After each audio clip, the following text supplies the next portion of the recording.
Breaking chains or changing reactions. People believe they know who you are and how you become the lie that supplants a picture in the eyes of those who know nothing about you when they listen to hearsay. Not letting that gossip define who you are and instead overcoming that BS that haters project about you when others then see that it becomes true. Others think alike and do what a school of fish would do, but fish in a bowl would see you outside that bowl and demean you for anything and everything, no matter what you say, even though they're the ones in a sunken bowl. All they have to do is swim out of the bowl and be free. Until they realize that there is a reflection in that sunken bowl. And that reflection is a bunch of guppies being farmed until they're ripe for the picking. They're just bait or collateral damage for the bigger fish to have their safety from a predator. So, in faith of what you really feel and committing to it, and not letting it faze you from their hissing and heckling, in time, hopefully showing them that they are really talking to a reflection, and that reflection is a bunch of guppies dead in stale water with open water all around them, not by fighting and trying to stir the pot or bowl. They are comfortable in their piss and shit of their unconscious stupidity, saturated in their own filth, but by letting them realize that their words and actions only hurt themselves.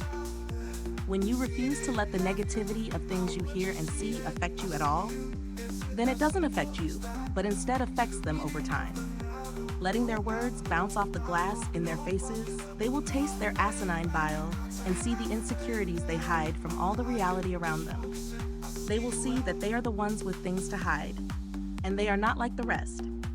But unknown to them, in that bowl are suppressed potentials and desires that will never get out to stretch or grow, and they will hate life in the bowl.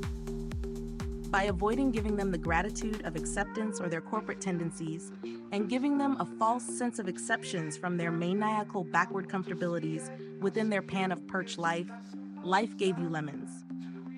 Give them the twist as they sulk in their salty cast iron coffin, slowly cooking themselves like an amphibian, forgetting that they're just what's on the menu.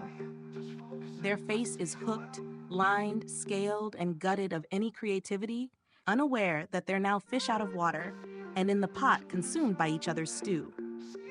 In a pot set to simmer, feeding the winner who wrote the history of how to catch all the fish that felt safe in numbers and net worth, and allowing themselves to be caught.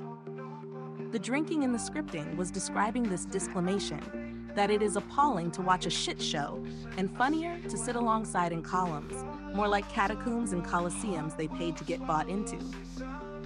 The crutches of drinking and smoking inscribe what they are expecting the outsider to consume, their lies and legalities of what they think we ought to. In turn, tricking him to indulge in transit, soon to be met with a metro malfunction, to muffle the murmurs as they unknowingly navigate to gawk at your mishaps. Manipulating them with their own mainstream mannerisms of misleading, they now malfunction, gaining information they just thought, which symbolizes letting them win and hiding in your own hole. You break free, forcing them to follow you down your transcendental mental breakdown.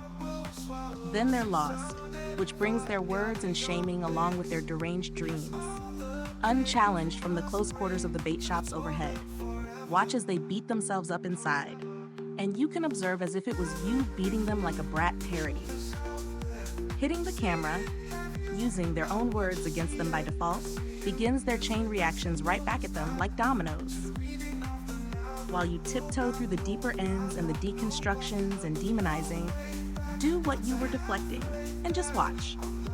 The metaphorical scene represents taking control, putting down their judgments like a parent correcting a child. This all stems from birth, how your parents were judged by others and how their habits passed down, along with grief and guilt. But you aren't them. You aren't your parents. You didn't ask for how you were raised. It was all you knew. The realization comes when you understand that none of the guilt, bad feelings, or coping mechanisms like lying, stealing, or cheating are truly you. These behaviors were taught to you, and you believed they were the only way to survive.